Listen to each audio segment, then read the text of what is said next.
एक लड़की और वो भी इकलौती लड़की होना सच में कितनी अच्छी फीलिंग होती है, कोई बयां नहीं कर सकता।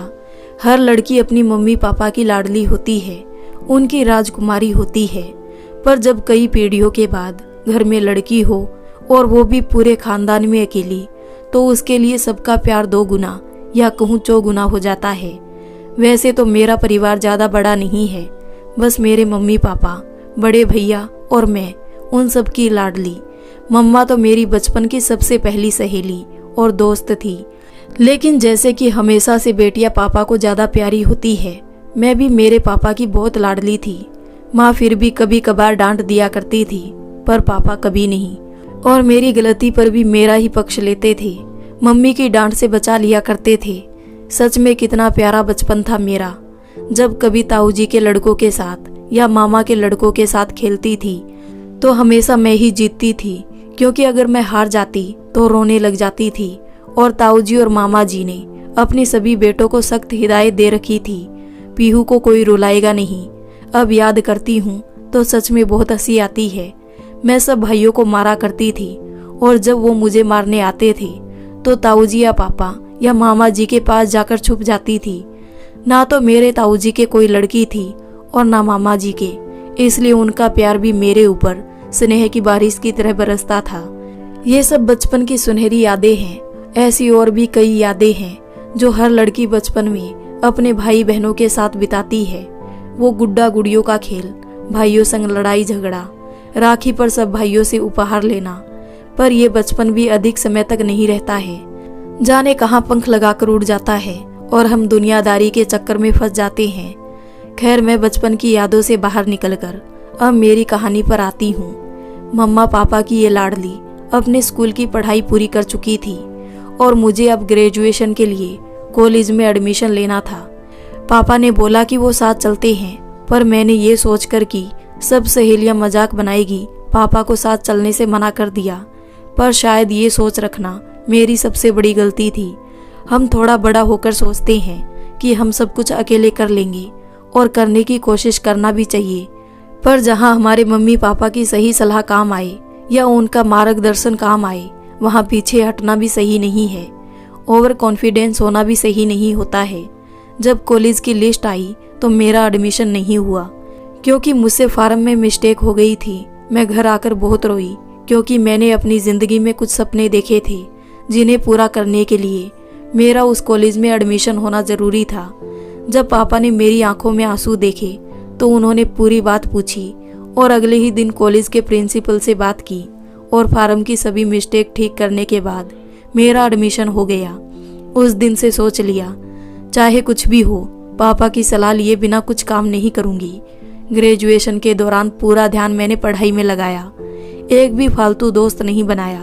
अपने आप में ही रहने वाली मैं मेरे सभी टीचर्स की फेवरेट थी। देखते ही देखते कॉलेज के वो 3 साल कब खत्म हुए पता ही नहीं चला, और पूरे 3 साल की मेहनत से मैं कॉलेज टॉप 10 में तीसरे नंबर पर रही। उस दिन मुझसे ज़्यादा मम्मी पापा खुश थे। पर ग्रेजुएशन पूरा होने के बाद आगे की पढ़ाई के लिए मुझे मेरा शहर कोटा छोड़कर जयपुर जाना था। मैंने इस बारे में पापा से कहा। पहले पापा मम्मी ने मना ही किया, क्योंकि अपने नाजों से पाली बेटी को वो अकेले जयपुर जैसे बड़े शहर में नहीं छोड़ सकते थे। वहाँ मम्मा पापा का कोई जान पहचान का भी नहीं था। पर मुझे अपने करियर के लिए, अपने सपनों को पूरा करने के लिए, एक आईएएस बनने के लिए, एक अच्छी कोचिंग करने के लिए जयपुर जाना ज़रूरी था। मेरी लगन देखकर पापा ने हाँ कर दी, और फिर पापा मेरे साथ जयपुर आई। वहाँ मेरी एक दोस्त की जान पहचान से मैंने एक हॉस्टल में रूम ले लिया। पापा ही सब अरेंजमेंट देखने आए।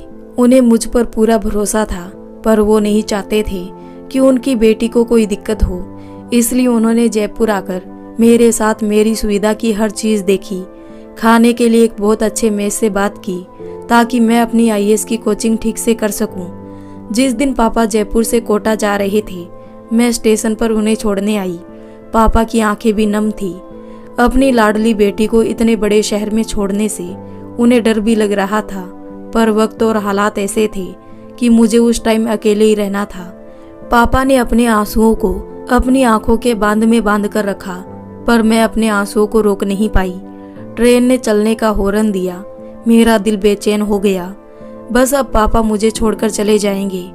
और कुछ ही सेकंड में ट्रेन चलने लगी। पापा ने खिड़की से मेरे सिर पर हाथ फेरा और कहा, बेटा अपना ख्याल रखना, किसी भी चीज़ की ज़रूरत हो तो फ़ोन कर देना। हाँ पापा, आप भी अपना और मम्मा का ख्याल रखना। और फिर ट्रेन चलने लगी। मैं पापा को देखती रही और पापा मुझे। दोनों की आंखें नम थी। जब ट्रेन आंखों से ओझल नहीं हो गई और फिर कुछ देर वहीं बैठी रोती रही, पर उस अनजान शहर में मेरी आंखों में आंसू देखकर चुप कराने वाला कोई नहीं था। मैं स्टेशन से दूर होती उस ट्रेन को जब तक देखती रही जब तक वो मेरी आंखों से ओझल नहीं हो गई। मैंने उस दिन सोच लिया, अब जिस उद्देश्य से आई हूँ उसे जी जान से पूरा करने की कोशिश करूँगी, क्योंकि मम्मी पापा से दूर रहना मेरे लिए किसी सज़ा से कम नहीं था।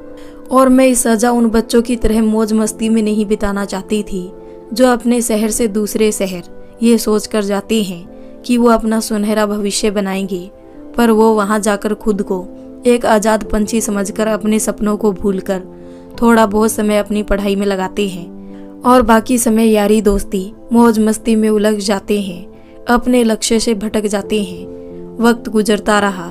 मुझे कोचिंग करते अभी 2 महीने हो चुके थे, पर मैंने अभी तक किसी से भी दोस्ती नहीं की थी, ना ही कोचिंग में और ना ही आस पड़ोस में। कोचिंग से आकर सीधे अपने रूम में जाती, मेज पर खाना खाकर आ जाती। मेरा वो छोटा सा रूम ही मेरी दुनिया था।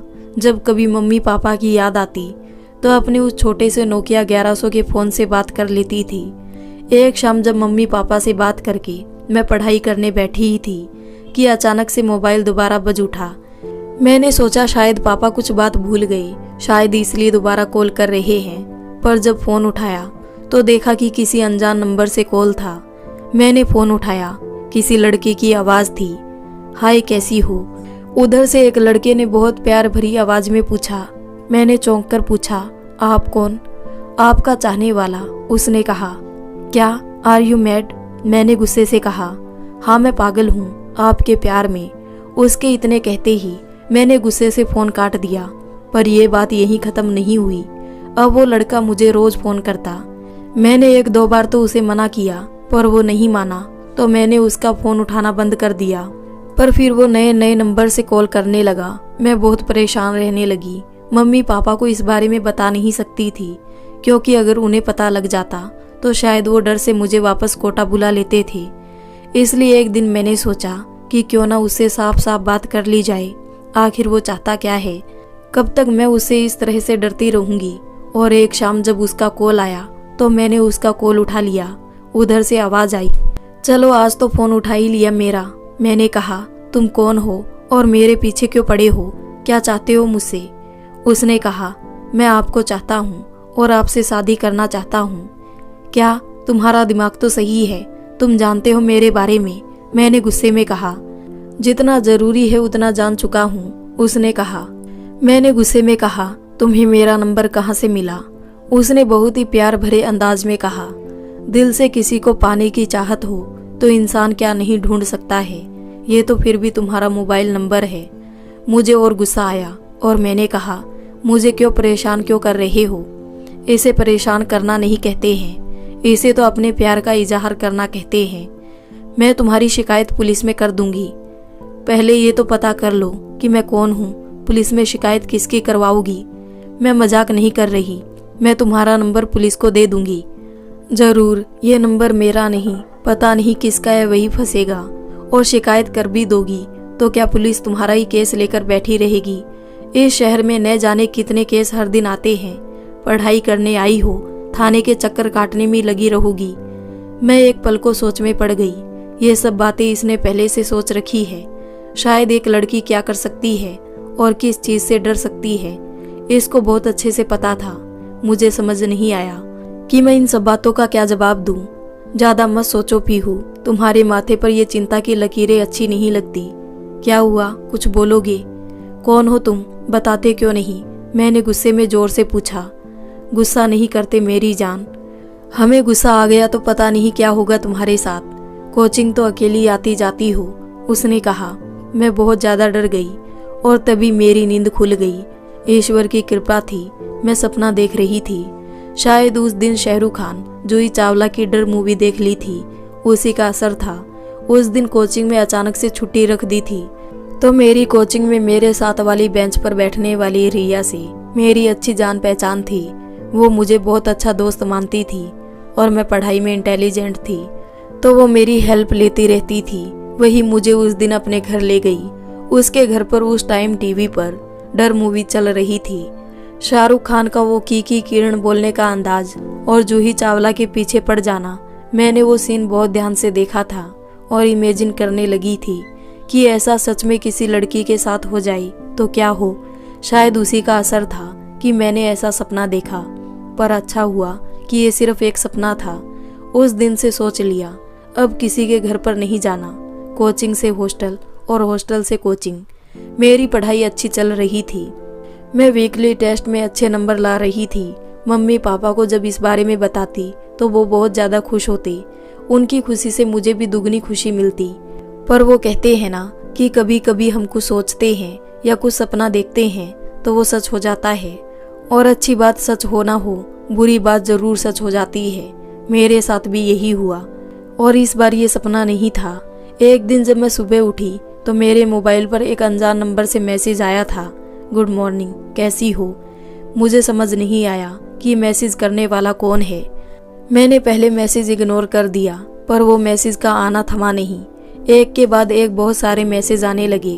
तब मैंने गुस्से से रिप्लाई किया, हु आर यू।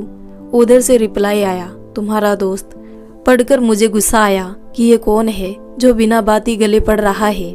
मैंने जल्दी से टाइप किया, कौन दोस्त, मैं नहीं जानती तुम्हें, आज के बाद मुझे कोई मैसेज मत करना, और भेजकर अपने काम में लग गई। पर उसने जो रिप्लाई भेजा उससे एक पल को तो मैं डर गई। उसने भेजा, तुम मुझे नहीं जानती पर मैं हर वक्त तुम्हारे साथ ही रहता हूँ। जब तुम सड़क पर चलती हो तो मैं तुम्हारे साथ ही चलता हूँ। मैं अब बहुत डर चुकी थी, क्या सच में कोई मुझे फॉलो कर रहा था, और मेरा नंबर उसके पास आया कैसे, कौन है ये। बहुत सारे सवाल दिमाग में घूम रहे थे, पर उसके डर से मैं रूम पर तो बैठी नहीं रह सकती थी।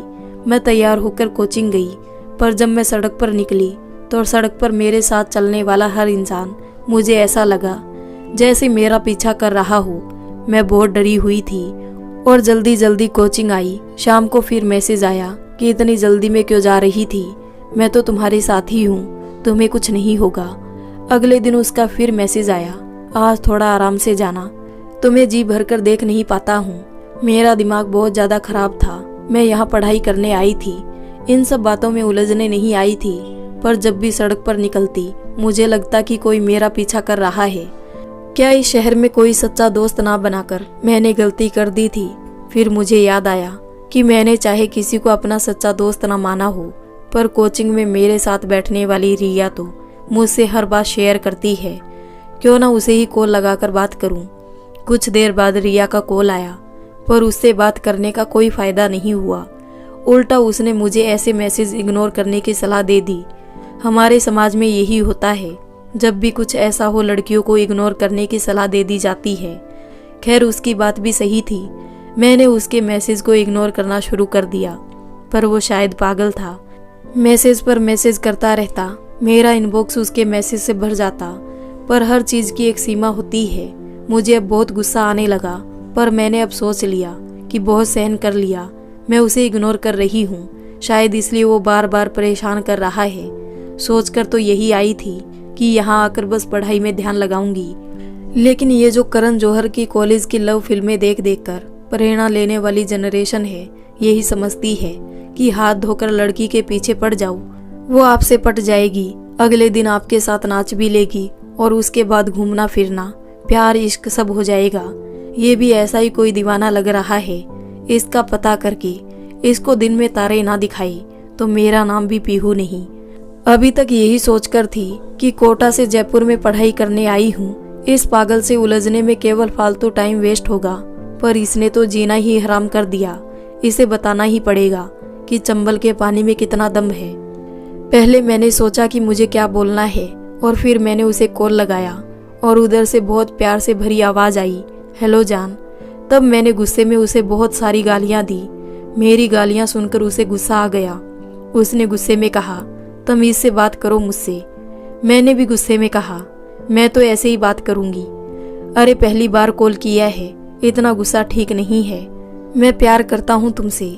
पहले ये बताओ कि तुम हो कौन और मैं तुम्हें क्यों प्यार करने लगी। जानना पहचान बिना बात ही गले पड़ रहे हो।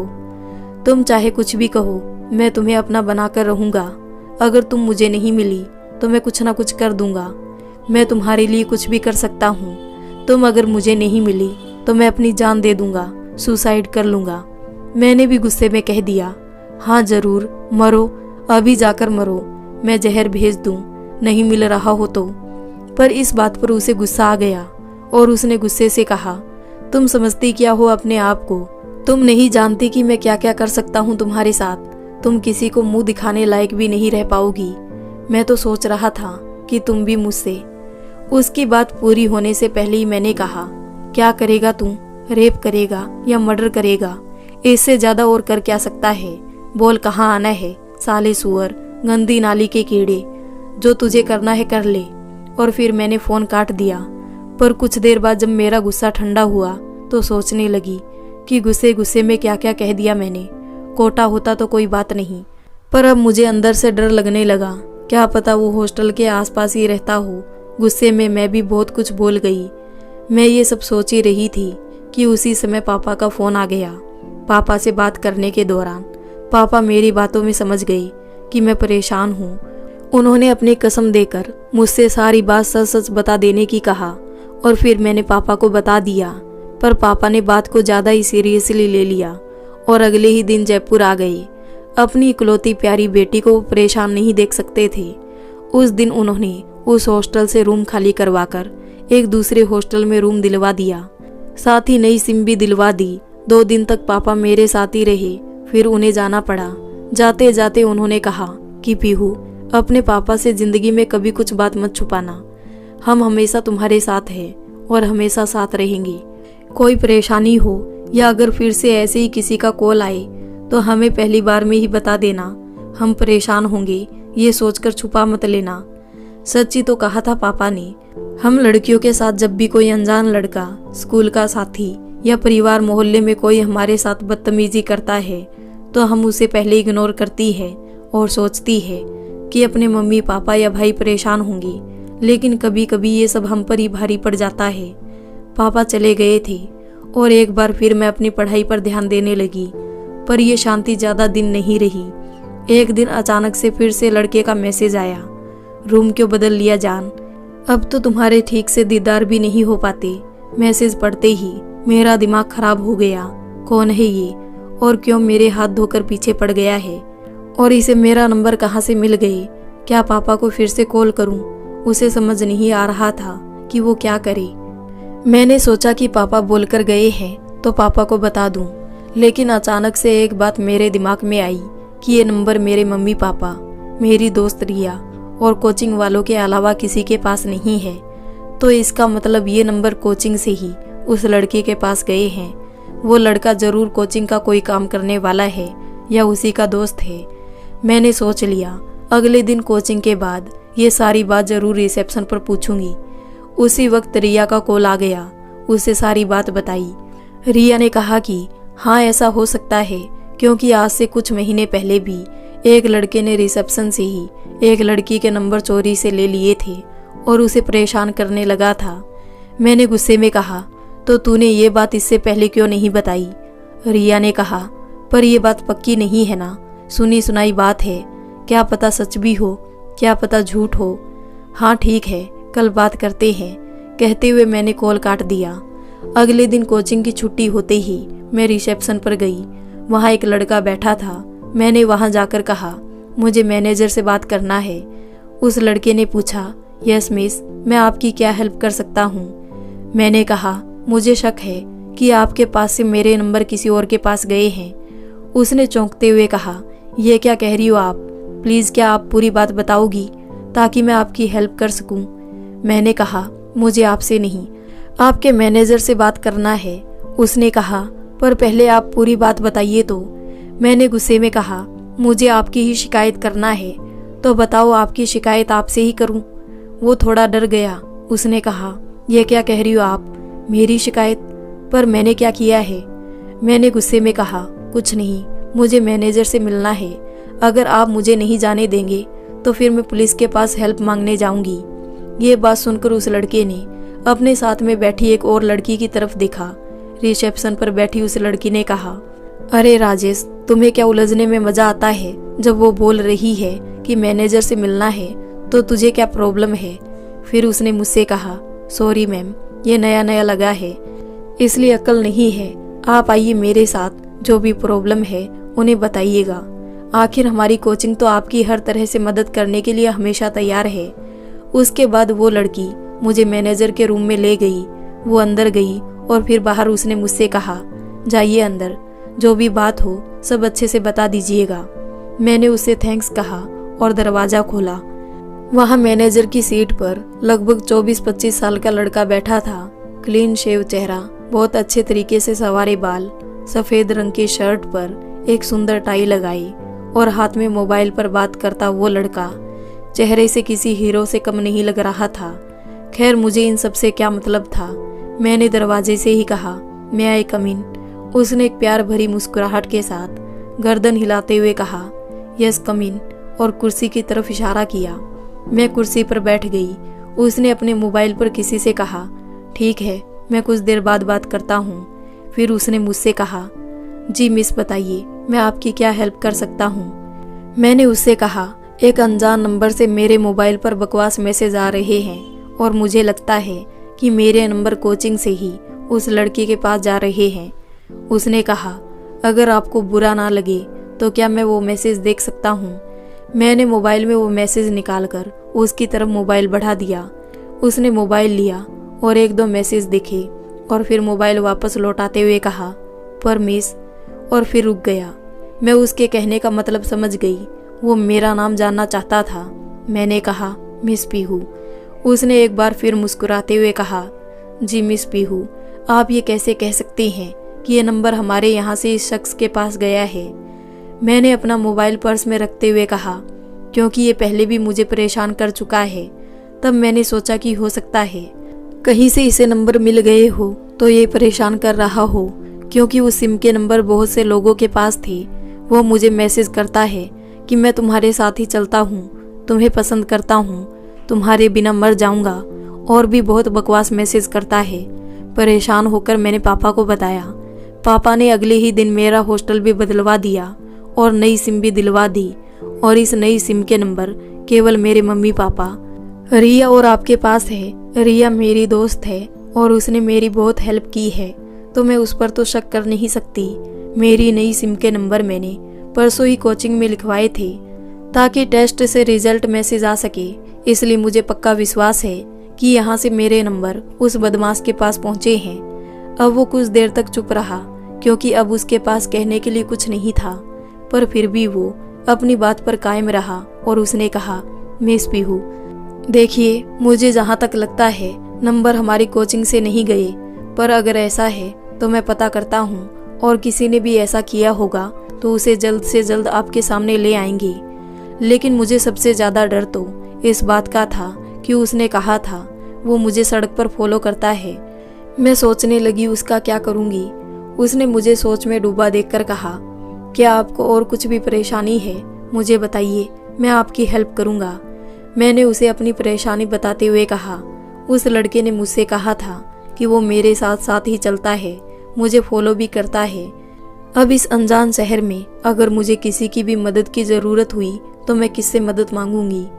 मैनेजर ने फिर कुछ देर सोचा और कहा, आपको प्रॉब्लम है तो हम आपके लिए इतना कर सकते हैं कि आप मेरा नंबर कॉल लिस्ट में सबसे ऊपर रखें। कोई प्रॉब्लम हो तो तुरंत कॉल कर दें, और अगर हो सके तो हॉस्टल से निकलते टाइम और हॉस्टल के लिए जाने से पहले आप एक मैसेज छोड़ दें। उसके बाद उसने मुझे अपना पर्सनल नंबर एक कागज़ पर लिख कर दे दिया। मैंने वो कागज़ लिया, पर एक बार को तो मुझे लगा कि क्या ये सब करना सही है, पर फिर सोचा वैसे भी अब इस शहर में और दूसरा कौन है जिससे हेल्प मांग सकती हूँ। मैंने कहा, ठीक है। उसने मुस्कुराते हुए कहा, आप चिंता मत कीजिए, अपनी पढ़ाई पर ध्यान दीजिए। मैंने भी मुस्कुराते हुए कहा, थैंक्स। उसके बाद मैंने हॉस्टल पर पहुंचने के बाद मैनेजर को मैसेज किया, मैं हॉस्टल पहुंच गई हूँ पीहू। कुछ देर बाद मैसेज आया, ओके टेक केयर। उसके बाद मैं अपने कामों में लग गई। शाम को फिर उस अनजान शख्स के मैसेज आने शुरू हो गए। मैंने मैसेज चेक करना ही छोड़ दिया, अपनी पढ़ाई करती रही। रात को जब सोने जा रही थी तो सारे मैसेज डिलीट करने लगी। उसमें 2 मैसेज मैनेजर के भी थे। उसका मैसेज फिर आया, क्या खाना खा लिया क्या। मैंने टाइम देखा, रात के 11 बज गए थे, इसलिए मैंने फिर रिप्लाई देना ठीक नहीं समझा। सुबह जब मैं फिर कोचिंग के लिए निकली तो मैनेजर को मैसेज किया कि मैं कोचिंग के लिए निकल रही हूँ। कुछ देर बाद मैसेज आया, ओके टेक केयर। आज मुझे सड़क पर पहले की तरह डर नहीं लगा। मैंने कॉल लिस्ट में सबसे ऊपर मैनेजर का ही नंबर रखा था। मैं सही समय पर कोचिंग पहुंच गई। आज मैनेजर कोचिंग के दरवाजे पर ही खड़ा था। उसने मुझे देखते ही गुड मॉर्निंग कहा। मैंने भी गुड मॉर्निंग कहा और रिया के साथ अपनी क्लास में चली गई। अब मेरा ये रोज का नियम हो गया। मैनेजर से अब आने जाने के मैसेज के अलावा भी दूसरी नॉर्मल बातें होने लगी, जैसे खाना खा लिया क्या, गुड नाइट, गुड मॉर्निंग और क्या चल रहा है। इधर उस बदमाश के मैसेज भी आना बंद नहीं हुए थे, पर 7 दिन बाद अचानक उसके मैसेज आना बंद हो गए। मैंने पहले दिन तो ये बात नोटिस नहीं की, पर अगले दिन भी जब उसका कोई मैसेज नहीं आया तो ये बात मैंने मैनेजर को मैसेज करके बताई। मैनेजर ने मैसेज में ही कहा, कल बात करते हैं, गुड नाइट। उसके बाद अगले दिन कोचिंग की छुट्टी होने के बाद मैनेजर ने मुझे अपने ऑफिस में बुलाया। मैं मैनेजर के ऑफिस में गई। मुझे देखते ही मैनेजर ने एक मुस्कुराहट के साथ मुझे बैठने को कहा। मैंने बैठते हुए कहा, मुझे आपको एक बात बताना था। उसने कहा, हाँ बताइए। आपको पता है वो लड़का जो मुझे मैसेज करता है, उसने अब मैसेज करना बंद कर दिया है। अच्छा, ये तो बहुत खुशी की बात है, पर मुझे ये बात समझ नहीं आई कि अचानक से उसने मैसेज बंद कर दिए। ये बात कुछ समझ नहीं आई। वो मैनेजर हंसने लगा। मैंने उसको पहली बार हंसते देखा था। उसकी हंसी बहुत अच्छी थी। मैंने कहा, आप हंस क्यों रहे हैं? और हाँ, आपने मुझे अचानक से कैसे बुलवाया? क्या हो गया? उसने हंसना बंद करते हुए कहा, उस लड़के ने अपने आप मैसेज करना बंद नहीं किया है। मैंने उसका पता लगवाया और उसको पकड़ लिया। मेरे सिर से जैसे एक बहुत बड़ा बोझ उतर गया हो। मैंने कहा, कौन है वो और कैसे मिले आपको? आपकी कोचिंग का ही कोई होगा ना? मैंने पहले ही कहा था कि आपकी कोचिंग का ही है। और मैं आगे कुछ कहती इससे पहले मैनेजर ने कहा, बस एक साथ इतने सवालों के उत्तर कैसे दूंगा मैं? मैंने कहा, सॉरी, वो जानने की इच्छा हो रही थी इसलिए। It's okay. अब मैं आपको सारी बात बताता हूँ। वो लड़का आपके पुराने हॉस्टल के पास रहता था और पहली बार उसने वहीं आपको देखा था। उसके बाद उसने आपके बारे में पता लगवाया था। उसे पता लगा कि आप हमारी कोचिंग में आते हो, तो उसने अपने एक दोस्त से जो हमारी स्टाफ में काम करता है उससे आपके नंबर लिए और उसे दे दिए। वो और उसका दोस्त आपकी हर एक्टिविटी पर नजर रखते हैं। देखा, मैंने कहा था ना कि नंबर यहीं से गए हैं। सबसे बड़ी गलती आपके स्टाफ के उस लड़के की है। उसे कुछ नहीं कहा आपने। हम तो उसे निकालने की सोच रहे थे, पर फिर मुझे लगा कि वो दोनों आपके मुजरिम हैं, तो आप ही उन्हें सजा दो तो ज़्यादा अच्छा है। और वैसे भी मैंने अपने स्तर पर खुद उसे बहुत अच्छे से समझाया कि अभी ये उम्र करियर बनाने की है, ना कि इन फालतू कामों में उलझने की। कल को किसी लड़की ने पुलिस में शिकायत कर दी तो पूरी जिंदगी जेल जाने की बदनामी पीछा नहीं छोड़ेगी। अभी उम्र भी ज़्यादा नहीं है, 17-18 साल के लड़के हैं। आपने उनके माँ बाप से बात की, उनको बताया? हाँ, मैंने उनके मम्मी पापा को ऑफिस में ही बुला लिया और उन्हें भी सब समझा दिया। फिर उन्होंने क्या कहा? वो आपसे एक बार बात करना चाहते हैं मुझसे। लेकिन क्यों? ताकि उनके बच्चों की पुलिस में शिकायत ना करो। अभी वो बाहर ही बैठे हैं, मैं बुलाता हूँ उनको। पर मैं उनसे क्या बात करूँगी? उनसे कहना कि आपके लड़के ने गलत किया है, अगली बार ऐसा कुछ किया तो आप पुलिस में शिकायत कर देंगे। वो लड़का और उसके माँ बाप आपसे इसीलिए बात करना चाहते हैं। मैंने हमें गर्दन हिला दी। मैनेजर ने फ़ोन किया और कुछ देर बाद 2 लड़के आए। उनमें से एक मैसेज करने वाला लड़का था और दूसरा उसका साथ देने वाला। मैंने दोनों लड़कों को पहचानने की कोशिश की। दूसरे को तो पहली नज़र में ही पहचान गई। वो कोचिंग में ही काम करता था। पर दूसरे लड़के को मैंने अपने पुराने हॉस्टल के सामने वाले घर की छत पर देखा था, पर उस टाइम उसे कभी नोटिस नहीं किया था। वो दोनों एक कोने में गर्दन झुकाकर खड़े हो गए उनके पीछे उस मैसेज करने वाले लड़के के मम्मी पापा भी आ गए। उन्होंने आते ही मैनेजर को हाथ जोड़कर नमस्ते किया और मेरी तरफ भी देखा। मैंने भी उन्हें नमस्ते किया। मैनेजर ने उन्हें कुर्सी पर बैठने का इशारा किया। वो दोनों बैठ गए। कुछ सेकंड के लिए उस कमरे में पूरी तरह शांति हो गई। समझ नहीं आ रहा था कि कौन क्या कहे। फिर मैनेजर ने ही बात शुरू करते हुए कहा, देखिए अंकल, आपके बेटे ने इनको बहुत परेशान किया है। ये तो पुलिस में जाने की भी कह रही थी, पर मैंने इन्हें रोक दिया। मैनेजर की इस बात पर मैंने मैनेजर को देखा। मैंने ऐसा कब कहा था, पर मैनेजर को एक भूमिका बनानी जरूरी थी, इसलिए उसने ऐसा कहा। उसने आगे कहा, आप खुद सोचिए, आपकी भी बेटी है, उसे कोई ऐसे परेशान करे तो आप क्या करेंगे? ये कोटा यहाँ से पढ़ाई करने आई है और आपके बेटे ने इन्हें बहुत ज़्यादा परेशान कर दिया है। आप अगर इनके मैसेज देखोगे तो आपको भी बहुत गुस्सा आएगा। लड़के के पापा ने कहा, बेटा, मैं तो सुबह से लेकर शाम तक दुकान पर जाता हूँ। बीच में जब भी आता जाता हूँ, इसे देखता हूँ तो पढ़ने की ही कहता हूँ, पर ये आवारा लड़कों का साथ छोड़े तब तो इसे अकल आए। तुम्हारा कहना सही है। उसके पापा चुप हुए थे तो उसकी माँ ने कहा, मेरा बेटा तो बड़ा सीधा है, इसके दोस्तों ने ही बिगाड़ दिया है, वही इसे ले जाते हैं अपने साथ। मैं मन में सोचने लगी, ये लो, मतलब एक लड़की का जीना हराम कर दिया, उसकी रातों की नींद और पढ़ाई पर से ध्यान हटा दिया, इतना परेशान कर दिया, और इनको अपना बेटा सीधा लग रहा है। मतलब हद है ना, खुद का बेटा आतंकी भी बन जाएगा, फिर भी माँ अपने बेटे को नहीं, दुनिया को ही दोष देगी। आधे से ज्यादा अपराधी बनने में तो ऐसी माँओं का ही हाथ होता है। मैनेजर ने मेरी तरफ देखा कि मैं कुछ कहूंगी, पर मैं चुप रही।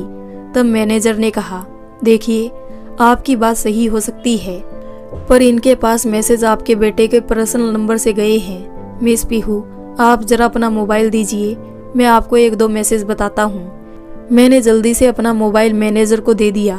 इतने में उस लड़के ने कहा, नहीं सर, प्लीज ऐसा मत करो। मैनेजर ने कहा, अरे तुम्हारे मम्मी पापा को भी तो पता चले कि उनका ये 17 साल का बेटा कितना बड़ा हो गया है।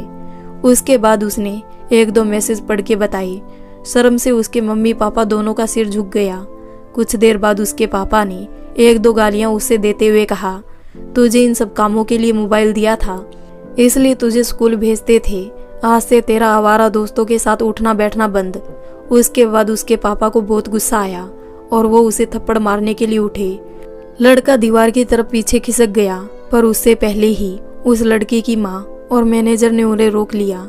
उसके पापा ने कहा, माफी मांग उस लड़की से और कसम खा कि आज के बाद ऐसा कुछ नहीं करेगा। लड़का शायद अपने पापा से बहुत डरता था। वो जल्दी से मेरे पास आकर घुटनों के बल बैठ गया और कहा, सॉरी दीदी, मुझसे गलती हो गई, प्लीज़ दीदी मुझे माफ़ कर दो। मैं दोस्तों की बातों में आ गया था, आज के बाद मैं ऐसा कुछ नहीं करूँगा, सॉरी। उसने जब अचानक से इस तरह से मेरे पास आकर मुझसे माफ़ी मांगी तो एक पल को तो मुझे समझ नहीं आया कि मैं क्या करूँ। फिर मुझे हंसी आई। यह आशिक मिजाज लड़के पल में जान जानू बनाने में देर नहीं करते हैं और पकड़े जाने पर ना किसी को दीदी सिस्टर बनाने में देर करते हैं। उसके मम्मी पापा और मैनेजर सब मेरी तरफ ही देख रहे थे। मन में तो आ रहा था कि 2-4 थप्पड़ लगाऊं, फिर सोचा रहने दो, इसके मम्मी पापा के सामने अच्छा नहीं लगेगा। मैंने कहा, आगे से ध्यान रखना, अगर फिर से कोई मैसेज या कॉल किया तो इस बार कोचिंग नहीं पुलिस स्टेशन ही जाऊंगी। तब उसकी माँ ने कहा, अरे नाना बेटी, मेरा बेटा ऐसा नहीं है, उसके दोस्तों ने उसे मजबूर किया होगा, अब आगे से ऐसा कुछ नहीं करेगा। तुम अपनी पढ़ाई पर ध्यान दो, कल रात में इसके पापा ने इसे मारा था, अब से आगे से ऐसा कुछ नहीं करेगा। मैंने कुछ नहीं कहा। कुछ देर बाद उसके पापा ने कहा, बेटा अब से ये आगे से ऐसा कुछ करे तो तुम सीधा मेरी दुकान पर आकर इसकी शिकायत करना, मैं इसे बताऊंगा फिर। मैंने कहा, ठीक है अंकल आंटी, मैं भी पढ़ने ही आई हूँ। आपके बेटे ने मुझे बहुत परेशान किया है, पर आप अपने बेटे को अच्छे से समझा दे कि वो अब आगे से ऐसा ना करे। मैनेजर वहाँ खड़े अपने स्टाफ के लड़के से कहा, तुझे क्या अलग से माफ़ी मांगना है? तू भी तो बराबर से भागीदार है ना इन सब कामों में। दूसरे लड़के ने कहा, सर वो हमने बस मस्ती मजाक में। हाँ, अब बस बातें मत कर, माफ़ी मांग। उस लड़के ने भी घुटने के बल बैठकर कान पकड़कर सॉरी मांग ली। अब हम लड़कियों को सिखाया क्या जाता है, माफ़ कर दो। तो मैंने माफ़ कर दिया। उसके बाद उसके मम्मी पापा ने मुझसे और मैनेजर से भी अपने बच्चे की तरफ से माफ़ी मांगी और फिर वो सब चले गए। उनके जाने के बाद मैंने मैनेजर से कहा, सर आपको क्या पक्का यकीन है कि अब ये ऐसी कोई हरकत नहीं करेंगे? मैनेजर ने कहा, हाँ आप चिंता मत कीजिए, उस लड़की की फैमिली अब उस पर बहुत ज़्यादा ध्यान देगी और मुझे 101% विश्वास है कि अब वो कुछ नहीं करेगा। ये सब सुनकर अब दिल में दिमाग में शांति थी।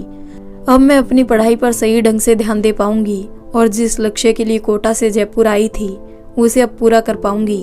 आज मैं बिना किसी टेंशन के कोचिंग से घर गई। उस दिन जब हॉस्टल पहुंची तो मैंने मैनेजर को मैसेज नहीं किया, तो कुछ देर बाद मैसेज आया, ठीक से तो पहुंच गए, आज मैसेज नहीं किया। मैंने टाइप किया, सॉरी भूल गई, और भेज दिया। तुरंत रिप्लाई आया, इट्स ओके, सॉरी की कोई बात नहीं, आपकी चिंता इसलिए पूछ लिया, आप कहो तो मैसेज ना करें। मैंने लिखा, मैंने ऐसा कब कहा, अच्छी बात है पूछ लिया कीजिए। और फिर इसी तरह रोज़ हमारी मैसेज पर नॉर्मल बातें होती रहती। अब मैं पूरे जोश से अपनी परीक्षा की तैयारी कर रही थी और एक दिन वो भी आया जब मेरी कोचिंग पूरी हो गई। जिस दिन कोचिंग ख़त्म हुई उस दिन सच में बहुत खुशी हुई। कोचिंग ख़त्म होने के 7 दिन बाद ही एग्ज़ाम था, इसलिए मैंने पूरी तरह से पढ़ाई पर ध्यान दिया। मम्मी पापा से भी बात करना बंद कर दिया और मैनेजर के मैसेज हाल चाल पूछने के लिए आते थे।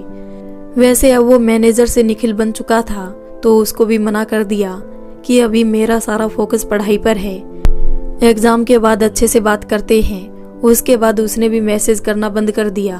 और फिर जिस दिन एग्ज़ाम था उस दिन मुझे बहुत टेंशन थी।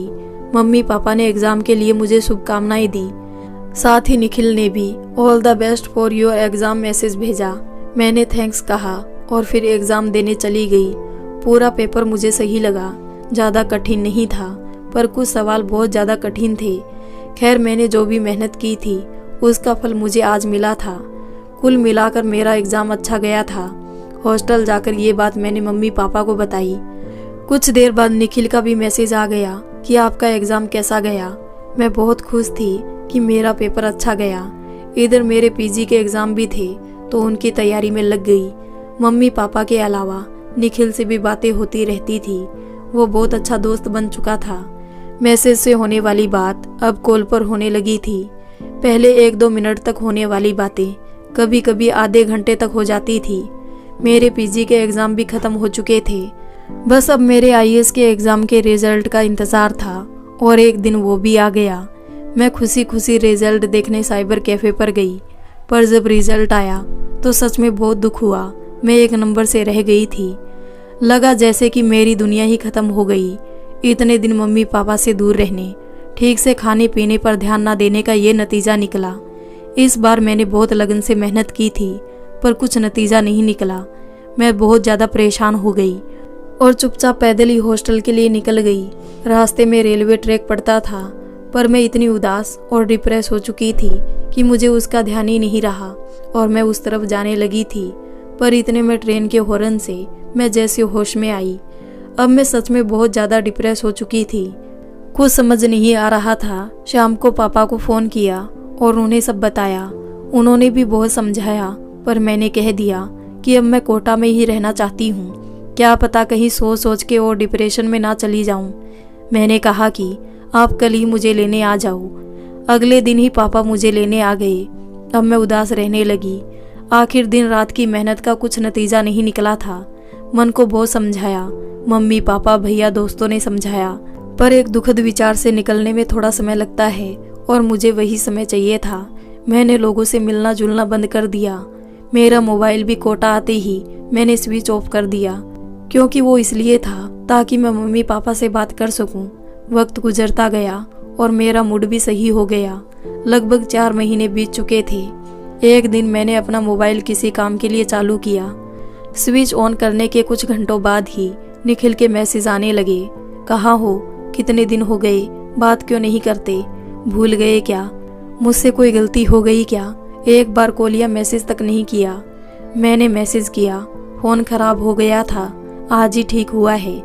उसके बाद जो उसका मैसेज आया, क्या कॉल पर बात कर सकता हूँ।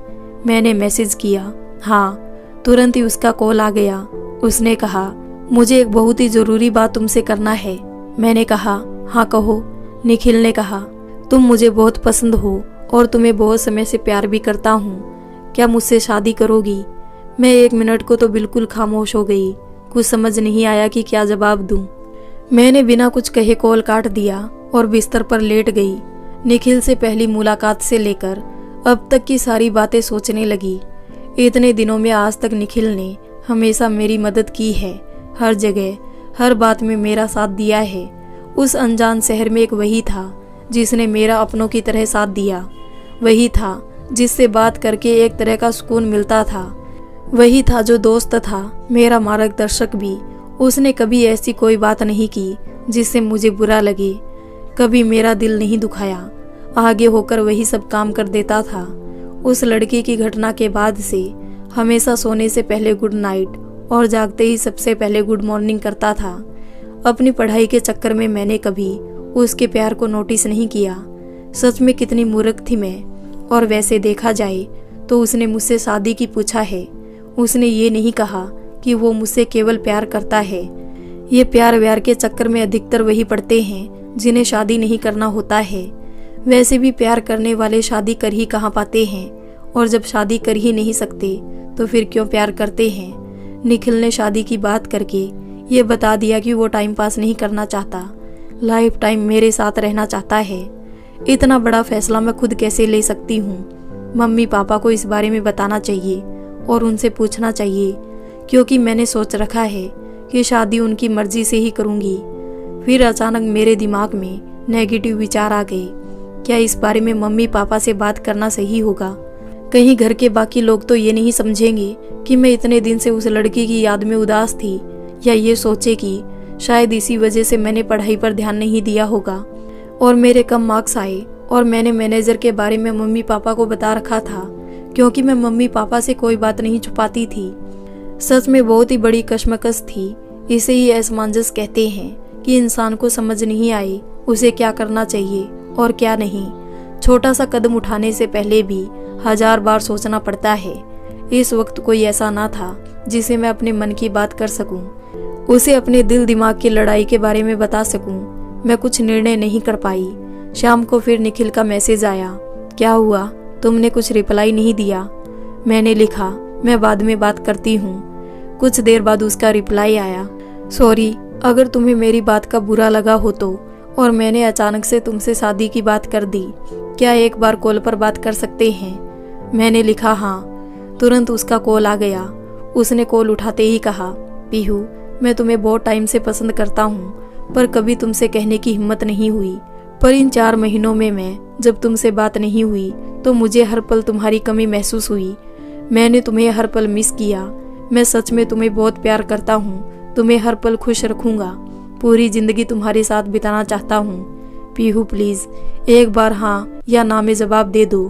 तुम जो भी फैसला करोगी मुझे मंजूर होगा। मैं चुपचाप उसकी बातें सुनती रही। फिर उसने कहा, क्या हुआ, तुम मेरी बात सुन रही हो या नहीं? कुछ तो जवाब दो। मैंने कहा, हाँ सुन रही हूँ। मैं अपने पापा से बात करके तुम्हें बताती हूँ। मेरी अभी हिम्मत नहीं हो रही है पापा से कुछ भी बात करने की। उसने कहा, हाँ कोई बात नहीं, तुम 4-5 दिन में बात करके बता देना। मैंने कहा, ठीक है। निखिल ने कहा, पीहू तुमसे एक सवाल पूछना था, जो तुम्हारे दिल में है वही जवाब देना। मैंने कहा, हाँ पूछो। निखिल ने कहा, तुम मुझे पसंद तो करती हो ना? मेरे साथ जिंदगी बिताने में कोई प्रॉब्लम तो नहीं है ना? मुझे समझ नहीं आया कि क्या जवाब दूं। अगर पसंद नहीं करती तो फोन पर ही गालियां नहीं सुना देती।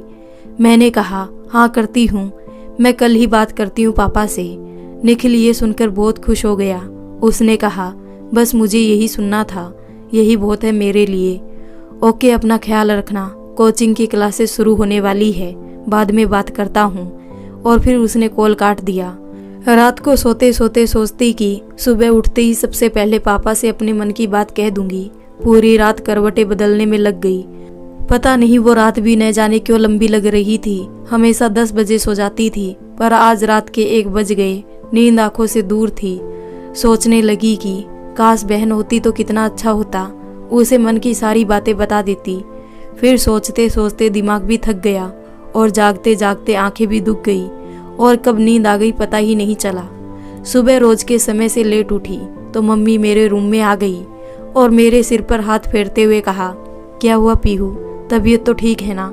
आज इतनी देर तक कैसे सो रही है? रोज तो अपने आप जल्दी उठ जाती है। मैंने आंखों को मलते हुए कहा, पता नहीं मम्मी, आज बहुत नींद आ रही है पर अब खुल गई है। पापा कहाँ है? वो नहाने गए हैं। क्यों, क्या हुआ? मम्मी सामने बैठी है। और पापा की याद किस लिए? अरे वो कुछ नहीं, मैंने सोचा पापा नहीं आए, ऐसे ही पूछ लिया। अच्छा, उन्हें ऑफिस के लिए भी निकलना है इसलिए नहाने गए हैं। अब तू भी उठ जा और जल्दी से नहाकर आ जा, तेरे लिए आज कुछ खास बनाया है। अरे वाह, क्या खास बनाया है? वो खाने के टाइम ही पता चलेगा। अच्छा मैं चलती हूँ, बहुत काम है। Okay mummy. और फिर मम्मी के जाने के बाद मैं सोचने लगी कि मम्मी से ही कह देती तो अच्छा रहता, पर फिर दिमाग ने कहा कि पापा मेरे मन की बात ज़्यादा अच्छे से समझते हैं। जब भी मम्मी गुस्सा होती थी वही बचाते थे और मम्मी से तो फिर भी थोड़ा डर लगता है, पर पापा से मन की हर बात कहने में कोई डर नहीं लगता है। पापा को ही कहूँगी। नाश्ते की टेबल पर पापा और मैं बैठे थे। मम्मी ने आज मेरे फेवरेट पास्ता बनाए थे, पर उस दिन सच में किसी चीज़ में कोई इंटरेस्ट नहीं था, चुपचाप खाई जा रही थी। पापा ने इस तरह मुझे देखकर कहा, आज किस सोच में डूबी है? सुबह से तेरी तो कोई आवाज़ ही नहीं सुनी, वरना तू अभी तक कितनी बातें कर लेती है। और तेरी मम्मी बता रही थी आज लेट उठी, तबीयत तो ठीक है ना? मैंने गर्दन हिलाते हुए कहा, हाँ ठीक है पापा, मुझे आपसे। हाँ बोल, क्या हुआ, कुछ चाहिए? पापा ने मेरी अधूरी बात के जवाब में कहा, पर मेरे तो बात गले में ही अटक गई थी। पापा के सामने बैठे बैठे हाथ पैर कांप रहे थे, जैसे कोई अपराधी अपराध करने के बाद हाथ में बेल्ट लेकर पिटाई करने के लिए तैयार हो और अपराधी उस मार को महसूस करके पहले से ही कांपने लगता हो। अपने मन की हर बात सबसे पहले पापा को बताने वाली पीहू से आज एक शब्द भी मुंह से निकालने से डर लग रहा था। मुझे सोच में डूबा देखकर पापा ने कहा, क्या हुआ, क्या सोचने लगी, नाश्ता तो कर। मैंने कहा, हाँ पापा, लगता है तेरी तबीयत सच में सही नहीं है या कोई बात है मन में तो बता दे। पर मेरी हिम्मत ही नहीं हुई। मैंने कहा, नहीं पापा, ऐसा कुछ भी नहीं। मुझे खुद को समझ नहीं आ रहा है कि क्या हो रहा है। शायद मन किसी चीज़ से खराब है। ऐसा करता हूँ, शाम को तेरे लिए मटर पनीर की सब्जी बनाते हैं, तेरी मन पसंद है ना? मैंने कहा, हाँ पापा। अच्छा तो आराम से नाश्ता कर, मैं चलता हूँ, ऑफिस के लिए लेट हो जाऊँगा। मेरे मन में आया कि एक बार कह दूँ, पापा रुको, मुझे आपको सच में कुछ बताना है। और क्या पता मेरे मुंह से अचानक पापा निकल गया। पापा ने कहा, क्या हुआ? मैंने कहा, कुछ नहीं। कुछ तो कहा ना तूने। फिर मैंने मन से बात बनाते हुए कहा, मटर पनीर के साथ थोड़े नमकीन भी ले आना। अरे बस इतनी सी बात, तो ये कहने में सोच क्या रही है? ठीक है, और कुछ भी लाना हो तो कॉल कर देना शाम को। ओके, अब मैं निकलता हूँ। और फिर पापा ऑफिस के लिए निकल गए। पापा, मुझे एक लड़के ने शादी के लिए पूछा है। ये लाइन कहने के लिए कितनी आसान है। किसी और से कहो तो वो कहेगा, कह दो यार, कहना ही तो है। पर एक लड़की का खुद अपने मम्मी पापा से अपनी शादी के बारे में बात करना सच में इतना आसान नहीं होता जैसे फिल्मों और टीवी सीरियल में बता देते हैं। और कहने के बाद क्या क्या सुनना पड़ेगा, आधी हिम्मत तो यही सोचकर खत्म हो जाती है। सच में कैसी उधेड़-बुन थी, कैसा असमंजस था। पापा के जाने के बाद सोचा कि किसी को पहले अपने मन की बात कह दूं तो ज़्यादा अच्छा रहेगा। अचानक से मुझे रिया की याद आई। मैंने तुरंत उसे कॉल लगाया। इतने दिन बाद बात करने से वो भी बहुत खुश हुई। जब उसको मेरी प्रॉब्लम के बारे में बताया तो उसका कहना था कि अभी तेरे करियर पर ध्यान देने की उम्र है और अगर शादी कर लेगी तो फिर तेरे सपनों का क्या होगा। लेकिन मैनेजर सच में बहुत अच्छा लड़का है, तुझे उससे शादी ना सही पर कम से कम सगाई कर लेनी चाहिए। ऐसा प्यार करने वाला बहुत कम मिलते हैं जो जिंदगी भर का हमसफर बनना चाहते हैं। अब मैं वहाँ होती तो तेरे पापा से कह देती, पर हिम्मत करके पापा से बात कर, उन्हें अपने मन की बात भी बता और ये भी बता दे कि तू जो भी करेगी उनके कहे अनुसार ही करेगी तो पापा को तुझ पर ज्यादा भरोसा होगा। अगर सगाई तय हो जाए तो मुझे बुलाना मत भूलना। उससे बात करके मन को बहुत अच्छा लगा। उसका कहना सही था। शाम को पापा ऑफिस से आए तो मैं अपने कमरे में ही लेटी थी। उसी वक्त पापा आए। पापा ने मुझे बिस्तर पर लेटा देखकर कहा, क्या हुआ? तेरी तबीयत सही नहीं लग रही है, चल मैं डॉक्टर के पास लेकर चलता हूँ। मैंने बैठते हुए कहा, नहीं पापा, मैं बीमार नहीं हूँ। मुझे आपसे कुछ कहना है पर कह नहीं पा रही हूँ। समझ नहीं आ रहा कि कैसे कहूँ। पापा ने मेरे सिर पर हाथ फेरते हुए कहा, बोल बेटा, जो भी बात है ऐसे मन में रखने से भी कुछ नहीं होगा, और नहीं कहेगी तो दिमाग में रख रख के परेशान हो जाएगी। पापा की बात सुनकर मेरी हिम्मत बढ़ी। मैंने कहा, पर पापा वो बात ऐसी है कि उस मैटर में बात करना गलत समझा जाता है। पापा ने कहा, ऐसा भी क्या है? जो भी है बता दे, मुझे पता है कि तू मुझसे झूठ नहीं कहेगी। अब बता दे, जो भी बात है वो सही है या गलत, ये तो बात बताने के बाद पता चलेगा। मैंने एक बार में जल्दी से कहा, वो निखिल ने मुझसे शादी करने के बारे में पूछा है और कहा है कि अपने पापा से पूछ लेना। पापा को एक बार को तो कुछ समझ नहीं आया। फिर उन्होंने मुझसे कहा कि मैं सारी बात उनको बताऊं। तो मैंने पिछले 2 दिनों में जो जो बातें हुई वो सब सच सच पापा को बता दी। सारी बात सुनकर और समझकर पापा ने कहा, मैं कुछ देर बाद बात करता हूँ। मैं सोचने लगी कि पापा ने कुछ जवाब क्यों नहीं दिया, वरना मैं तो सोच रही थी कि क्या पता पापा गुस्से में थप्पड़ ना मार दे कि तू इतनी बड़ी हो गई है जो अपनी शादी की बात खुद करेगी। पर शायद पापा भी इस बारे में अच्छे से सोचकर ही कुछ जवाब देना चाहते थे। रात में खाना खाने के बाद पापा मेरे रूम में आए और मुझसे कहा, देख पीहू, तूने खुद ने भी बहुत सपने देखे हैं कि तू अपनी ज़िंदगी में कुछ करे। तू इस बार आईएएस बनने में केवल 1 नंबर से रह गई। अगर अभी शादी कर लेगी तो क्या तुझे लगता है कि तू अपनी पढ़ाई पर अच्छे से ध्यान दे पाएगी? मेरी राय है कि तू अभी केवल अपनी पढ़ाई पर ध्यान लगा और ये शादी की बातें छोड़। पर अगर तू फिर भी जिद करती है कि तुझे तो शादी करना ही है तो हम शादी करवा देंगे। तेरी खुशी में ही हमारी खुशी है। पापा की ये सब बातें सुनकर मुझे रोना आ गया। मैं पापा के गले लग गई। मैंने कहा, नहीं पापा, मेरी कोई मर्जी नहीं है।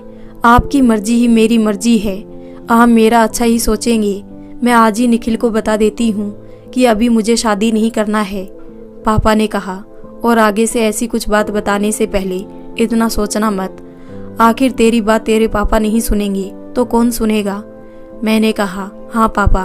और फिर पापा ने मेरे सिर पर हाथ फेरते हुए कहा, चल अब आराम कर ले और निखिल को भी समझाने की कोशिश करना कि ये समय अपने करियर पर ध्यान देने का है। शादी के लिए तो अभी बहुत उम्र है। मैंने कहा, ठीक है पापा। और फिर पापा चले गए। मैं अपने बिस्तर पर लेटी लेटी सोचने लगी, अब ये सारी बात निखिल को कैसे बताऊंगी? क्या वो मेरी बात समझेगा? यही सब सोचते सोचते कब नींद आ गई पता ही नहीं चला। अगले दिन दोपहर में निखिल का कॉल आया। कॉल उठाते ही उसने कहा, पापा से बात की क्या? मैंने कहा, हाँ। उसने पूछा, क्या कहा पापा ने? पापा ने कहा है कि अभी हम दोनों को ही अपने करियर पर ध्यान देना चाहिए और शादी के बारे में बाद में सोचेंगे। बाद में मतलब कि अगर अगले 1 साल में मेरी जॉब लग जाती है तो अगले साल ही, वरना अभी पढ़ाई पर ध्यान देने की उम्र है, उसी पर फोकस करना चाहिए। तुम भी ये प्राइवेट जॉब छोड़कर कोई सरकारी जॉब की तैयारी करो। हाँ, सही कह रही हो। वैसे एक बात और मुझे कहना था। हाँ कहो।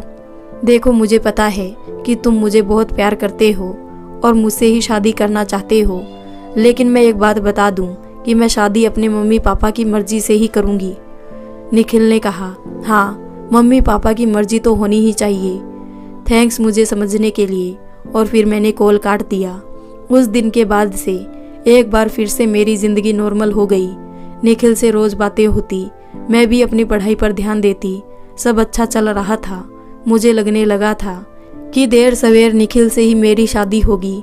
उसके व्यवहार ने मेरे दिल में भी उसके लिए प्यार जगा दिया था।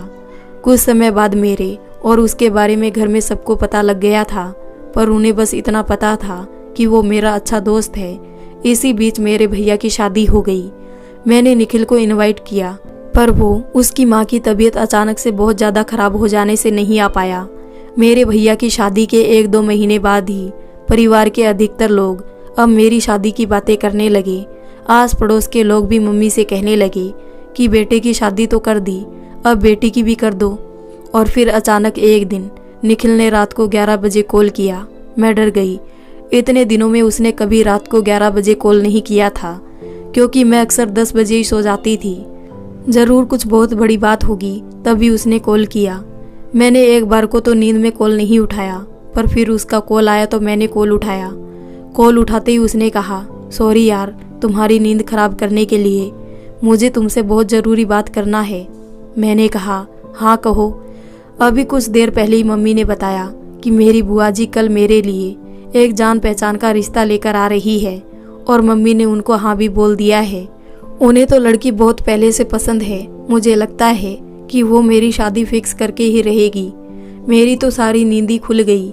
मैंने कहा, फिर अब तुम क्या करोगे? वही तो समझ नहीं आ रहा है। अब बस एक ही रास्ता मुझे नजर आ रहा है। क्या? यही कि अब हम दोनों को अपने अपने घर में अपनी शादी के बारे में बात करना चाहिए। मैं उसकी बात सुनकर कुछ देर के लिए चुप हो गई। क्या हुआ, सो गई क्या? मैंने कहा, नहीं, पर यार ऐसे अचानक से पापा से फिर से कैसे शादी की बात करूं? अब मैं कुछ नहीं जानता। मैंने तुम्हारी हर बात मानी है, तुम्हें भी मेरी ये एक बात माननी पड़ेगी। मैंने कहा, ठीक है, मैं कल बात करती हूँ पापा से और दोपहर तक खुद ही कॉल करती हूँ। ओके, ये सुनकर अच्छा लगा। अब मैं सो जाऊँ? हाँ ठीक है, गुड नाइट। मैंने भी कहा, हाँ गुड नाइट। दरअसल मुझे समझ नहीं आ रहा था कि मैं निखिल से अब क्या कहूँ, इसलिए मैंने ही आगे होकर उससे सोने की बात कही। मेरी नींद तो उसका कॉल आते ही उड़ गई थी। अब बस सारी रात मुझे सोचना था कि पापा से कैसे बात करूँगी, और हमेशा की तरह सोचते सोचते कब नींद आ गई पता ही नहीं चला। अगले दिन मैंने पापा से निखिल के बारे में बात की। इस बार मैंने ज़्यादा सोचा नहीं, क्योंकि एक तो निखिल के पास टाइम नहीं था, दूसरी बात ये थी कि अक्सर पहली बार हमें डर लगता है, दूसरी बार फिर हमें खुद ही हिम्मत आ जाती है, और इस बार मुझे ज़्यादा भूमिका भी नहीं बांधनी थी। पापा उस वक्त छत पर थे, पक्षियों के लिए दाना डाल रहे थे। मैं उनके पास गई और पापा से कहा, पापा मुझे एक बात बताना था आपको। हाँ बताओ। पापा, कल निखिल का फ़ोन आया था, उसके घर पर उसके रिश्ते की बात चल रही है, तो उसने कहा है कि मैं आपसे एक बार और बात कर लूं। पापा ने कहा, अभी क्या जॉब कर रहा है वो? मैंने कहा, उसी कोचिंग में मैनेजर है। अच्छा, ऐसा करना, उसे कह कि अपनी जन्म तिथि, जन्म स्थान और समय बता दे, एक बार तुम्हारी कुंडलियाँ मिलवा ले। उनके मुंह से ये बातें सुनकर मुझे समझ नहीं आया पापा सच में मेरी शादी के लिए तैयार हो गए थे, तभी तो उन्होंने कुंडलियाँ मिलवाने की बात की। मैं एक बार फिर खुशी से पापा के गले लग गई। मैंने कहा, आप दुनिया के सबसे बेस्ट पापा हो। आप मान गए। मैं अभी निखिल को ये बात बताती हूँ। फिर मैंने निखिल को इस बारे में बताया तो उसे भी विश्वास नहीं हुआ कि मेरे पापा मान गए हैं। उसने अपनी सारी जानकारी भेजी, वो मैंने पापा को बताई। पापा ने अपने एक जानकार पंडित को मेरी और उसकी कुंडलियाँ मिलवाने के लिए कहा। उधर निखिल ने भी अपने मम्मी पापा को मेरे बारे में बता दिया, और उसकी बुआ जी के रिश्ते को निखिल ने खुद ने मना कर दिया। 2 दिन बाद पापा हम दोनों की कुंडलियाँ बनवाकर गुण दोष मिलवा लाए थे। पापा जब ज्योतिषी से मिलकर आए तो मैं बहुत ज़्यादा खुश थी। शाम को पापा के आने के बाद मैं पापा के रूम में गई। मम्मी भी पास में ही बैठी थी। मैंने धीरे से पापा से पूछा, पापा क्या कहा पंडित जी ने? पापा ने मुझे अपने पास बैठने का इशारा किया और कहा, पीहू मैंने तुम दोनों की कुंडलियाँ दिखवाई। कुछ 15 गुण मिल रहे हैं जो कि शादी के लिए सही नहीं माने जाते हैं, और चलो फिर भी हमने शादी करवा दी तो तुम्हारी शादी चलेगी नहीं, जिंदगी भर बहुत परेशानियां उठानी पड़ेगी। पर पापा मैं कुछ कहना चाहती थी तो मेरे मुंह से अचानक से निकल गया। क्या हुआ? देखो, हो सकता है कि तुम आजकल की पीढ़ी इन सब बातों को ना मानो, पर इन सब बातों में कुछ तो सच होता ही होगा ना, तभी तो शादी से पहले कुंडलियाँ मिलवाई जाती है। चलो ये बात भी छोड़ो, पर निखिल की कोई पक्की जॉब नहीं है, ना ही उसका खुद का कोई बिजनेस है। जिस कोचिंग में वो मैनेजर है, क्या पता कल ही बॉस को उसमें कोई कमी नजर आए और उसे हटा दे। उसके पास खुद का घर या फ्लैट भी नहीं है, और उसकी ना सही लेकिन तेरी भी कोई पक्की जॉब नहीं है। तुम दोनों साथ में कैसे खुश रह पाओगे? मैं नहीं चाहता कि शादी के बाद तुझे कुछ भी प्रॉब्लम हो।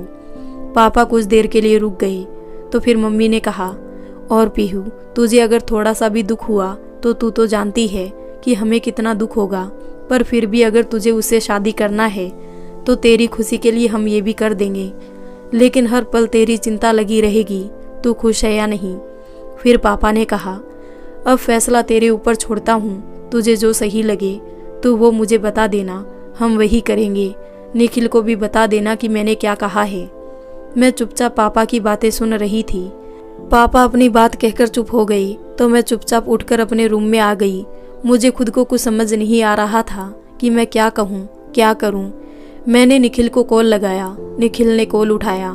कॉल उठाते ही उसने कहा, अरे वाह पीहू, मैं भी अभी बस तुम्हें कॉल करने वाला था। क्या कहा तुम्हारे पापा ने? उसकी बात सुनकर कुछ पल तो मैं चुप रही, फिर उसे पापा की सारी बात बताई। सारी बात सुनकर उसने कहा, फिर तूने क्या सोचा है? मैंने कहा, मैंने फिलहाल कुछ नहीं सोचा, मुझे कुछ समझ नहीं आ रहा है, पर पहले तुम बताओ कि तुम्हारे घर पर क्या बात हुई, मम्मी पापा ने क्या कहा? निखिल ने कहा, पापा तो मान गए, लेकिन। निखिल चुप हो गया तो फिर मैंने पूछा, लेकिन क्या? निखिल ने कहा, लेकिन मम्मी ने मना कर दिया है, उन्हें बुआ की बताई लड़की पसंद है। और उन्होंने क्या बात है निखिल? जो भी बात है साफ साफ कहो, तुम्हें मेरी कसम है ऐसी कोई बात तो नहीं जिससे हमें बाद में पछताना पड़े। माँ ने कहा है कि अगर मैं तुमसे शादी करने के लिए ज्यादा जिद करूंगा तो वो सुसाइड कर लेगी। मेरे मुंह से अचानक से निकला, हे भगवान। पर उसने कहा, तुम चिंता मत करो, मैं माँ को मनाने की पूरी कोशिश करूंगा। मैंने कुछ सोचते हुए कहा, अभी तो मुझे कुछ समझ नहीं आ रहा है कि मैं क्या कहूँ, क्या करूँ। मैं सब सोचकर सुबह तुमसे बात करती हूँ। और आज फिर एक बार सोचने की रात थी, शायद मेरे ऊपर निखिल के रिश्ते के बनाने बिगाड़ने की अंतिम रात। पूरी रात मैं सोचती रही। जिंदगी में सच में बहुत बड़ी असमंजस की रात थी। मेरी पढ़ाई करने की, करियर बनाने की भी यही उम्र है। अगर इस समय पढ़ाई पर ध्यान नहीं दूंगी तो फिर करियर पर कब ध्यान दूंगी? आखिर प्यार और शादी जिंदगी नहीं। और अगर पापा से कहूँ कि मेरी शादी कर दो तो पापा कर देंगे, लेकिन निखिल की माँ तो शायद ही मुझे अपना पाए, और कहीं उन्होंने कुछ गलत कर दिया तो जिंदगी भर उसके लिए मुझे ही दोषी ठहराया जाएगा, या फिर हम दोनों को घर परिवार से दूर रहना पड़ेगा। इस रिश्ते से किसी को कोई खुशी नहीं मिलेगी सिवाय हम दोनों के, और सबको दुखी करके मैं खुश नहीं रह सकती हूँ। पर फिर सोचती हूँ कि क्या जिंदगी में फिर ऐसा कोई प्यार करने वाला मिलेगा जो हर सुख दुख में साथ दे, हर बात मान ले। एक लड़की की जिंदगी में अगर उसे सच्चा जीवन साथी मिल जाए तो उसकी जिंदगी अच्छी हो जाती है। प्यार के साथ परवाह करने वाला, एक पत्नी के दिल की बात समझने वाला, उसके कहने से पहले उसके मन के सुख दुख को जान लेने वाला इंसान मिल जाए तो इसी जिंदगी में स्वर्ग मिल जाता है, वरना केवल रिश्ते को झेलना पड़ता है। मैंने खुद ने कितने लोगों को देखा कि शादी के बाद भी लड़ते झगड़ते हैं, पूरी जिंदगी एक साथ बिता देते हैं, लेकिन एक दूसरे को समझ नहीं पाते हैं। निखिल के साथ अब तक सफर देखूं तो वो मेरे पापा की तरह ही परवाह करता है, पर क्या करूं, सच में बहुत बड़ी कश्मकश थी, असमंजस था। पर मैंने एक फैसला लिया और सोच लिया कि अब मुझे क्या करना है। सुबह हुई, मैंने निखिल को कॉल किया। निखिल ने कहा, इतनी सुबह सुबह ही क्या बात है, सब ठीक तो है ना? हाँ सब ठीक है। तुमने रात को पूछा था ना कि मेरा क्या फैसला है, वही सुनाने के लिए कॉल किया है। हाँ कहो। मुझे पता है कि तुम मुझे बहुत प्यार करते हो, लेकिन मैंने जो फैसला लिया है उसी में हम दोनों का भला है। तुम साफ साफ कहोगी क्या कहना चाहती हो? मैंने दिल पर पत्थर रखकर कहा, मुझे अभी शादी नहीं करना है, मुझे लाइफ में बहुत कुछ करना है। तुम तुम्हारी मम्मी की पसंद से शादी कर लो, पर तुम मेरे भरोसे मत रहो, और अगर कभी मुझे प्यार किया है तो आज के बाद मुझे कभी कॉल करने की या मैसेज करने की कोशिश मत करना। तुम्हें मेरी कसम है, बाय। और फिर मैंने कॉल काट दिया, क्योंकि मुझ में हिम्मत नहीं थी कि मैं निखिल की बात सुनूं। शायद उसकी बात सुनकर मेरा मन बदल जाता। ये बोलने के लिए कितनी हिम्मत जुटाई थी, मैं नहीं चाहती थी। एक बार मन में आया कि निखिल की बात सुन लेना था, पर उसे फिर से कॉल करने की मेरी हिम्मत नहीं हुई। मैंने अपना ये फैसला पापा को भी बता दिया। मम्मी पापा दोनों बहुत खुश थे, मैं भी उनके सामने खुश ही रहती। निखिल की याद आती थी, पर अब उससे बात ना करने की कसम खा ली थी। और वैसे भी वक्त हर घाव भर देता है, ये घाव भी भर देगा। यही सोचकर सबको खुश करने की कोशिश करने लगी। छोटी छोटी चीजों में खुशियां ढूंढने लगी। घर के सभी लोग सोचते कि इतनी बड़ी बात हो गई, पर ये खुश कैसे है। लेकिन मेरे दिल के कोने में जो टीस थी, जो कसक थी, उसे कभी भी किसी के सामने नहीं दिखाती। अकेले में बैठकर उन अच्छे पलों को याद करती रहती। प्यार या पढ़ाई, मम्मी पापा या प्रेमी, करियर या शादी, सच में कितना बड़ा असमंजस आ जाता है जब इसमें से किसी एक को चुनना पड़ता है। कितने प्यार के किस्से इसी असमंजस में फंसकर कभी गलत कदम भी उठा लेते हैं और कभी सही कदम उठाकर भी जिंदगी भर दुखी रहते हैं। बस यही थी मेरी कहानी। आज निखिल से बात किए हुए 5 साल हो गए। वह सच में सच्चा प्यार करता था। मैंने कहा था कि प्यार किया हो तो फिर कॉल मत करना। उसने कभी नहीं किया। मेरी बात मेरी कसम का मान रखा। बस पछतावा इस बात का है कि मुझे फिर से किसी से न प्यार हुआ और ना मेरी शादी अभी तक हुई। आज भी लगी हूँ अपना करियर बनाने की राह में। आज अपने मन की ये कहानी आपको बताकर अच्छा लग रहा है। शायद कभी आपकी ज़िंदगी में भी ऐसा पल आया हो। तब आपने क्या फ़ैसला लिया होगा, वो फ़ैसला अब आपको सही लगता है या गलत, यह आपके मन की बात है। पर मैं आज भी इस समंजस में हूँ कि क्या मेरा फ़ैसला सही था। तो दोस्तों, आपको ये कहानी कैसी लगी? अगर अच्छी लगी हो तो वीडियो को लाइक कर दे, हमारे चैनल को सब्सक्राइब कर लें। मिलते हैं एक और नई कहानी के साथ। तब तक के लिए धन्यवाद।